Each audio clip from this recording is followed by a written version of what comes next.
Hi friends, YouTube पर आप सभी का स्वागत है। दोस्तों, मैं फिर से आप सभी के सामने अपने चैनल इग्नू लर्नर के माध्यम से एक बहुत ही मोस्ट इम्पॉर्टेंट प्रश्न लेकर आया हूं आप सभी के सामने। और यह प्रश्न जो है BHDS 183 का है और यह एक ऐसा प्रश्न है जो हर एग्ज़ाम के लिए कॉमन रहा है, क्योंकि अब तक जितने भी प्रीवियस ईयर में इस सब्जेक्ट की परीक्षाएँ हुई हैं उन सभी परीक्षाओं में जो है प्रश्न जो है बार बार पूछा जा चुका है। सो आप सभी से रिक्वेस्ट है कि आप एग्ज़ाम में जाने से पहले एक दफ़ा इस प्रश्न का आंसर आप जरूर पढ़ के जाइए। ओके, सो स्टार्ट करते हैं। और स्टार्ट करने से पहले आप सभी से रिक्वेस्ट है कि अगर आपने मेरे चैनल को अब तक सब्सक्राइब नहीं किया है तो आप इस चैनल को सब्सक्राइब कर लीजिए, क्योंकि इस चैनल पे आपके सब्जेक्ट के इंपॉर्टेंट क्वेश्चन सबसे पहले आपको वीडियो के माध्यम से प्रोवाइड की जाती है। और साथ ही साथ जो क्वेश्चन आंसर का जो PDF होता है आपको टेलीग्राम चैनल पर मिलता है। तो बेहतर ये होगा कि आप इस चैनल से जुड़े, क्योंकि इन फ्यूचर जो है काफ़ी ज़्यादा हेल्प मिलने वाला है। सो स्टार्ट करते हैं और जानते हैं कि कौन सा प्रश्न है जो कि एग्ज़ाम के लिए काफ़ी ज़्यादा इंपॉर्टेंट है और बार बार पूछा जाता है। तो प्रश्न एग्ज़ाम में आता है कि अनुवाद के महत्व का विस्तृत वर्णन कीजिए। तो सबसे पहले हम जानेंगे कि आखिरकार अनुवाद होता क्या है। ओके, तो सबसे पहले आपको इसके डिफिनेशन के अंतर्गत लिखना है कि किसी एक भाषा के विचारों को और भावों को किसी दूसरी भाषा में परिवर्तित करना अनुवाद कहलाता है। अर्थात किसी एक विषय में जिस भाषा और भाव का प्रयोग किया गया है, रचनाकार जो कहना चाहता है ठीक उसी भाव और विचारों को किसी दूसरे भाषा में परिवर्तित करना या लाना जो है अनुवाद के नाम से जाना जाता है। अंग्रेजी में इसे ट्रांसलेशन भी कहा जाता है। अनुवाद का प्रयोग विज्ञान, साहित्य आदि क्षेत्रों में काफ़ी ज़्यादा इसका प्रयोग होता है। ओके, अब आपको पैराग्राफ चेंज करके लिखना है कि अनुवाद का क्षेत्र काफ़ी व्यापक होता है और इसके महत्व को हम निम्नलिखित केंद्र बिंदु के अंतर्गत समझ सकते हैं, जो इस प्रकार है। सबसे पहला पॉइंट के अंतर्गत आपको लिखना है कि साहित्य के क्षेत्र में अनुवाद का काफ़ी ज़्यादा महत्वपूर्ण योगदान होता है। क्यों? क्योंकि साहित्य के क्षेत्र में ऐसे बहुत से रचनाकार हैं जिन्होंने अपने जीवन काल में बहुत सी रचनाएं की। उनके माध्यम से समाज के लोगों को विभिन्न विषयों से संबंधित ज्ञान और संदेश दिया। लेकिन जिस भाषा में उन्होंने साहित्य की रचना की, केवल उसी भाषा के लोग उस विषय को समझ पाते हैं। इसलिए ज़रूरी यह होता है कि अनुवाद के माध्यम से उस साहित्य के विभिन्न विषयों को विभिन्न भाषाओं में परिवर्तित करके या अभिव्यक्ति करके मनुष्य को संदेश और ज्ञान दिलाया जा सके। इसलिए अनुवाद साहित्य के क्षेत्र में काफ़ी ज़्यादा आवश्यक होता है। समझ गए? दूसरा नंबर पॉइंट है, कहीं ना कहीं राष्ट्रीय एकता में अनुवाद का एक विशेष महत्वपूर्ण योगदान होता है। क्या लिखेंगे सेकेंड नंबर पॉइंट के अंतर्गत कि कहीं ना कहीं राष्ट्रीय एकता में अनुवाद का एक विशेष महत्वपूर्ण योगदान होता है, क्योंकि भारत एक ऐसा देश है जहां पर विभिन्न धर्म के मानने वाले लोग, विभिन्न जाति के लोग, विभिन्न भाषाओं के बोलने वाले लोग यहां निवास करते हैं।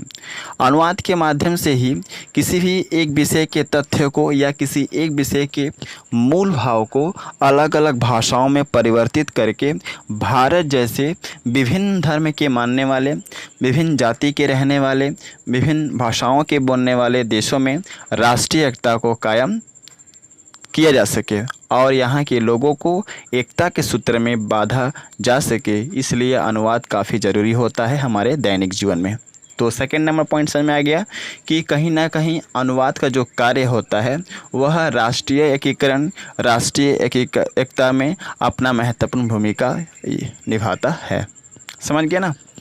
थर्ड नंबर पॉइंट है कि विज्ञान, तकनीकी, प्रौद्योगिकी आदि के क्षेत्र में अगर हम ज्ञान अर्जित करना चाहते हैं या हम इन सभी क्षेत्रों में अनुभवी बनना चाहते हैं तो हमें अनुवाद की सबसे ज़्यादा आवश्यकता पड़ती है।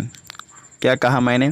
अगर आप विज्ञान के क्षेत्र में, तकनीकी के क्षेत्र में, प्रौद्योगिकी के क्षेत्र में अगर हम ज्ञान अर्जित करना चाहते हैं या इन सभी क्षेत्रों में जो है हम अनुभवी बनना चाहते हैं तो इसके लिए काफ़ी ज़रूरी है कि आप अनुवाद का कार्य स्टार्ट कर दें, क्योंकि अनुवाद एक ऐसी कला है, एक ऐसा पद्धति है जिसमें व्यक्ति को इन सभी क्षेत्रों से संबंधित विभिन्न प्रकार का ज्ञान जो है हो जाता है और या वह व्यक्ति जो है ज्ञान अर्जित कर लेता है इस तरह का कार्य को करने से। फोर्थ नंबर पॉइंट है कि अनुवाद के माध्यम से कहीं ना कहीं दो अलग अलग भाषाओं में समीपता लाने का प्रयास किया जाता है। क्योंकि अनुवाद में एक भाषा के भाव विचारों को दूसरी भाषा में परिवर्तित करना होता है, इसलिए दो अलग अलग भाषाओं के बीच एकरूपता लाई जाती है। साथ ही साथ अनुवाद के माध्यम से ही यह संभव हो पाता है कि दो अलग अलग भाषाओं के बोलने वाले लोगों की संस्कृति के बीच में भी आपसी संबंध अच्छी बनती है। समझ गए क्या कहा मैंने फोर्थ नंबर पॉइंट में, कि अनुवाद के माध्यम से कहीं ना कहीं दो अलग अलग भाषाओं में समीपता लाने का प्रयास किया जाता है, क्योंकि अनुवाद में एक भाषा के भाव विचारों को दूसरी भाषा में क्या करना पड़ता है, परिवर्तित करना होता है, इसलिए दो अलग अलग भाषाओं के बीच में एकरूपता लाई जाती है। साथ ही साथ अनुवाद के माध्यम से संभव हो पाता है कि दो अलग अलग भाषाओं के बोलने वाले लोगों की संस्कृतियों के बीच में भी आपसी संबंध अच्छी बनती है, अगर हम ये इस तरह का कार्य करते हैं तो। कौन सा कार्य? अनुवाद करने का कार्य। फिफ्थ नंबर पॉइंट है कि अनुवाद की कला एक ऐसी कला है इसमें जो व्यक्ति अनुवाद का कार्य करता है उस व्यक्ति के व्यक्तित्व में शब्दों का भंडार में वृद्धि होता है, अर्थात उस व्यक्ति को शब्दों का ज्ञान काफ़ी ज़्यादा हो जाता है, क्योंकि अनुवाद करने के लिए व्यक्ति को दोनों भाषाओं से संबंधित विभिन्न प्रकार के शब्दों का ज्ञान होना जरूरी है। समझ गए? क्योंकि अनुवाद करने के लिए व्यक्ति को दोनों भाषाओं से संबंधित विभिन्न प्रकार के शब्दों का ज्ञान होना जरूरी है, और ज्ञान ना भी हो तो वह व्यक्ति धीरे धीरे शब्दों के ज्ञान को अर्जित कर लेता है। कौन से कार्य से? अगर वह व्यक्ति अनुवाद का कार्य कर रहा है तो। अनुवाद मतलब इंग्लिश में बोलते हैं ट्रांसलेशन।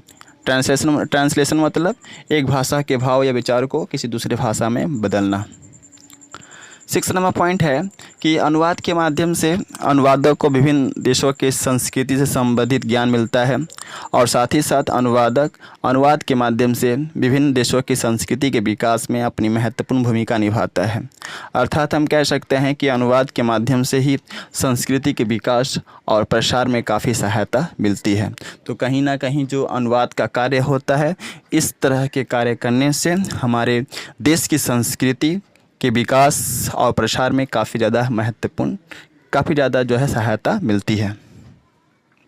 7th नंबर पॉइंट है कि अनुवाद के माध्यम से सबसे बड़ा लाभ यह होता है कि जो व्यक्ति अनुवाद का कार्य कर रहा है उस व्यक्ति को अपनी मातृभाषा के अलावा देश में प्रचलित सभी भाषाओं का प्रायः काफ़ी ज़्यादा ज्ञान हो जाता है।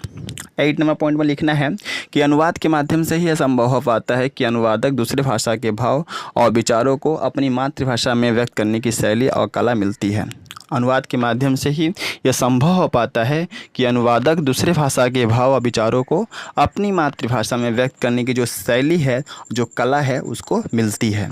तो आई थिंक आप लोगों को समझ में आ गया होगा कि अनुवाद का क्या महत्व है। और इस सब्जेक्ट की वीडियो बहुत सारे चैनल पर अपलोड हैं, वे सारे वीडियो को आप देख लीजिए, क्योंकि उन सभी वीडियो में जो है इंपॉर्टेंट क्वेश्चन बताए गए हैं और वही बताए गए हैं जो कि एग्ज़ाम के लिए काफ़ी ज़्यादा इंपॉर्टेंट है। सो इस वीडियो को लाइक कीजिए, शेयर कीजिए, जितना ज़्यादा हो सके इस वीडियो को शेयर कीजिए, जिससे कि और बच्चों को जो है हेल्प मिल सके। सो मिलते हैं इसी तरह के इंपॉर्टेंट क्वेश्चन के साथ नेक्स्ट वीडियो में। So best of luck for all of you for exam and thanks for watching my video. और साथ ही साथ यहाँ पे कहना चाहूँगा कि आप टेलीग्राम चैनल से जुड़ जाइए, क्योंकि वीडियो के डिस्क्रिप्शन में इस टेलीग्राम चैनल का लिंक है जहाँ पर आपको PDF मिलता है। सो मिलते हैं नेक्स्ट वीडियो में।